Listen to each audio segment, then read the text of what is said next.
ಇಡೀ ದೇಶದಲ್ಲಿರ್ತಕ್ಕಂಥ ಪ್ರಿಯಾಂಕ್ ಖರ್ಗೆಯಿಂದ ಹಿಡಿದು ಸಿದ್ದರಾಮಯ್ಯನವ್ರಿಗೂ ಸೇರಿ ಅವರು ದಿನನಿತ್ಯ ಬರ್ತಂಥ ವಸ್ತುಗಳನ್ನು ಸೇರಿ ಕಡಿಮೆ ಮಾಡಿರ್ತಕ್ಕಂಥದ್ದು.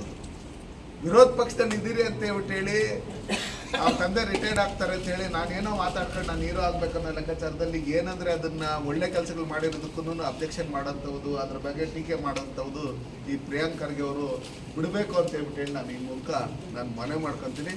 ಅವ್ರ ಸರ್ಟಿಫಿಕೇಟ್ ಏನು ಸನ್ಮಾನ್ಯ ನರೇಂದ್ರ ಮೋದಿಜಿಯವ್ರಿಗೆ ಬೇಕಾಗಿಲ್ಲ ಪ್ರಿಯಾಂಕ್ ಖರ್ಗೆ ಅವರು.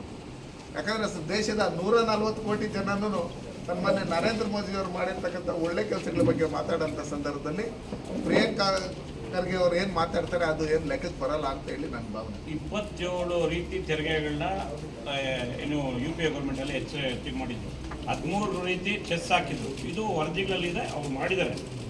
ಇದನ್ನು ತೆಗೆದು ನೋಡಿದಾಗ ಗೊತ್ತಾಗ್ತದೆ ಎಷ್ಟು NDA ಗೌರ್ಮೆಂಟ್ ಬಂದಾಗ ಬೆಲೆ ಏರಿಕೆಗಳು ಕಡಿಮೆ ಆಗ್ತಾ ಬರ್ತಾ ಇತ್ತು, ಇವ್ರದಾಗ ಎಷ್ಟು ಬೆಲೆ ಏರಿಕೆ ಆಗಿದೆ ಪರಮಾಣುದಾಗ ಮಾತ್ರ ಗೊತ್ತಾಗುತ್ತೆ. ಪ್ರಿಯಾಂಕ ಖರ್ಗೆ ಅದನ್ನು ಓದ್ಕೊಂಡು ಆಮೇಲೆ ನಿಮ್ಮ ಹತ್ರ ಮಾತಾಡಿದ್ರೆ ಸೂಕ್ತ ಅಂತ ಹೇಳ್ತಾರೆ.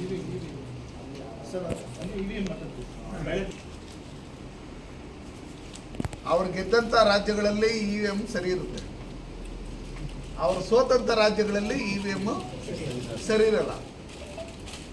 ಅದು ಸರಿ ಇಲ್ಲ ಅನ್ನೋದಾದ್ರೆ ಮೊನ್ನೆ ಏನು ಕರ್ನಾಟಕ ರಾಜ್ಯದಲ್ಲಿ ಇವ್ರು ಗೆದ್ದಿದ್ದಾರೆ ಅದು ಸರಿ ಇಲ್ಲ ಅಂತ ಅದಕ್ಕೋಸ್ಕರ ಇವರೆಲ್ಲ EVM ಬದಲಾಯಿಸಿ ಬ್ಯಾಲೆಟ್ ಪೇಪರ್ ನೀಡಬೇಕು ಅಂತ ಹೇಳ್ಬಿಟ್ಟು ಏನು ಹೇಳ್ತಾ ಇದ್ದಾರೆ.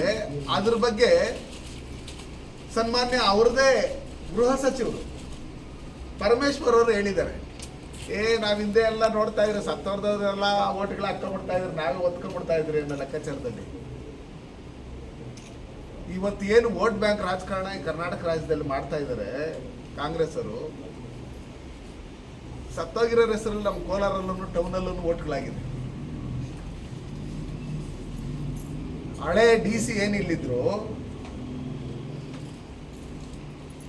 ಅವ್ರದೇ ಕಮ್ಯುನಿಟಿಯಾದ ಒಬ್ಬ ತಹಸೀಲ್ದಾರ್ನ ಶ್ರೀನಿವಾಸಪುರಕ್ಕೆ ಹಾಕ್ಕೊಂಡು ಅವ್ರನ್ನ ಟೋಟಲ್ ಡಿಸ್ಟಿಕ್ಕಲ್ಲಿ ಎಲೆಕ್ಷನ್ ಇನ್ಚಾರ್ಜ್ಗೆ ಹಾಕಿ ಅವ್ರ ಹೆಸರುಗಳು ಹೇಳಲ್ಲ ನಾನು, ನಿಮಗೂ ಗೊತ್ತು. ಪ್ರತಿಯೊಂದು ತಾಲೂಕುಗಳಲ್ಲೂ ಯಾರ್ಯಾರು ಮದುವೆ ಮಾಡ್ಕೊಂಡು ಬೆಂಗಳೂರಿಗೆ ಹೋಗಿದ್ದಾರೆ, ಪ್ರಜಾ ಟೌನ್ಗೆ ಹೋಗಿದ್ದಾರೆ, DK ಹಳ್ಳಿಗೆ ಹೋಗಿದ್ದಾರೆ, KG ಹಳ್ಳಿಗೆ ಹೋಗಿದ್ದಾರೆ, ಬೇರೆ ಬೇರೆ ಜಾಗ ಶಿವಾಜಿನಗರಕ್ಕೆ ಹೋಗಿದ್ದಾರೆ ಅಂಥವ್ರು ಮದುವೆ ಮಾಡ್ಕೊಂಡು ಹೋಗಿದ್ದಾದ್ಮೇಲೆ ಬೆಂಗಳೂರಲ್ಲೂ ಓಟು ಇಲ್ಲಿನೂ ಓಟು. ಯಾರ್ಯಾರು ಸತ್ತೋಗಿದ್ದಾರೆ ಒಬ್ರದೂ ಆ ಕಮ್ಯುನಿಟಿಯಲ್ಲಿ ಡಿಲೀಟ್ ಮಾಡಿಲ್ಲ. ಈ EVM ಅನ್ನೋದನ್ನ ತೆಗೆದಾಕ್ಬಿಟ್ಟು ನಾವು ಬ್ಯಾಲೆಟ್ ಆಗೋದ್ರೆ ನಾವು ಮಖಕ್ಕೆ ಇದಾಕೊಂಡು ಹೋಗಿ ಸತ್ತೋಗಿರೋರ ಹೆಸರಲ್ಲೆಲ್ಲ ಯಾವ ಥರ ಓಟ್ಗಳು ಗುದ್ಕೊತಾ ಇದ್ದಾರೆ ಆ ಥರ ಗುದ್ಕೊಂಡೆಲ್ಲ ನಾವು ಗೆಲ್ಬೋದು ಅನ್ನೋ ಲೆಕ್ಕಾಚಾರದಲ್ಲಿ ಅವರು ತೀರ್ಮಾನ ಮಾಡಿರೋದ್ರಿಂದ ಇವತ್ತಿನ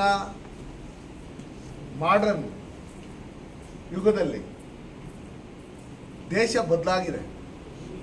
5G ಇದೆ ಈಗ.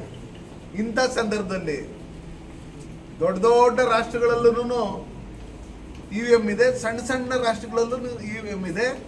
ಅದ್ರ ಬಗ್ಗೆ ಏನಾದ್ರು ತಕರಾರಿದ್ರೆ ನೀವು ಅಬ್ಜೆಕ್ಷನ್ ಹಾಕ್ಬೋದು ಅಂತ ಹೇಳ್ಬಿಟ್ಟು ಹೇಳಿದಾಗ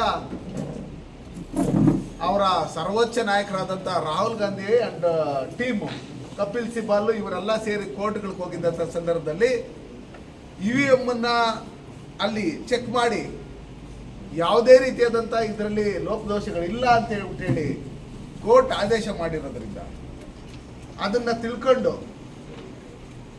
ಜನಕ್ಕೆ ವೋಟ್ ಹಾಕೋದಕ್ಕೆ ಏನು ಅಧಿಕಾರ ಇದೆ ಆ ವೋಟ್ಗಳು ಕಾಂಗ್ರೆಸ್ ಕಾಲದಲ್ಲಿ ಕಳ್ಳ ಮತದಾನಗಳು ನಡೀತಾ ಇತ್ತು, ಅದು ನಡಿಬಾರ್ದು ಅನ್ನೋ ಲೆಕ್ಕಾಚಾರದಲ್ಲಿ ಈಗ ಸನ್ಮಾನ್ಯ ನರೇಂದ್ರ ಮೋದಿಯವರು ಏನು ಗೆದ್ದಿದ್ದಾರೆ, ಪ್ರಧಾನಮಂತ್ರಿ ಆಗಿದ್ದರು. ಕೆಲವು ಜಾಗದಲ್ಲಿ ನಮ್ಗೆ ತುಂಬ ಒಳ್ಳೆ ಒಳ್ಳೆ ಲೀಡರ್ಗಳನ್ನು ಸೋತಿರೋಂಥದ್ದು ನೋಡಿದ್ದೀರಿ. ಅಲ್ಲಿ ನಾವು ಮನ್ಸು ಮಾಡಿದರೆ EVM ರೆಡಿ ಮಾಡ್ಕೊಬೋದಾಗಿತ್ತಲ್ಲ, ಇಲ್ಲೂ ನಾವು ಏನು ಬೇಕಾದ್ರೂ ಮಾಡ್ಬೋದಾಗಿತ್ತಲ್ಲ. ಇವ್ರದೇ ಸರ್ಕಾರ ಇತ್ತು, ಇವ್ರದೇ ಸರ್ಕಾರದ ಅವಧಿಯಲ್ಲಿ ನಡೆದಂಥ ಎಷ್ಟೋ ಚುನಾವಣೆಗಳು ಮೊನ್ನೆ ನಡೆದಿದೆ.